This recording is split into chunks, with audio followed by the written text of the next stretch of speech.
নমস্কার, এটি আমার ছাদ বাগানে লাগানো একটি ড্রাগন ফলের গাছ। তো দেখতে দেখতে ড্রাগন ফলগুলিতে কালার চলে আসছে। তো দেখতে পাচ্ছেন হালকা হালকা করে লাল লাল কালার চলে এসেছে। তার মানে বুঝে যেতে হবে যে ড্রাগন ফলগুলি পাকতে শুরু হয়ে গেছে। এগুলিতে আরও ডিপ কালার হয়ে গেছে, আর কয়েকদিন পরেই এগুলো ভালো সম্পূর্ণভাবে পেকে যাবে।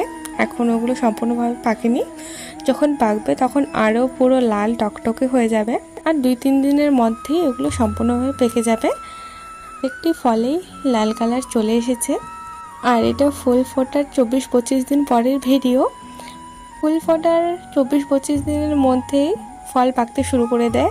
আর দেখতে দেখতে ফুল গাছে আরেকটি নতুন ফুলের কুঁড়িও চলে এসেছে। এদিকে ফলও পাকতে শুরু হয়ে গেছে, আবার এদিকে একটা নতুন ফুলের কুঁড়িও চলে এসেছে।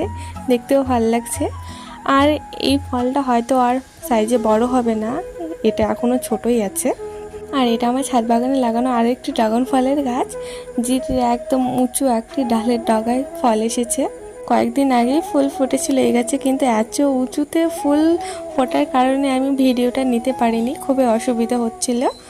আর অনেক কষ্ট করে পরাগায়ন করেছিলাম। ফলটির সাইজ এখনও ছোটোই আছে।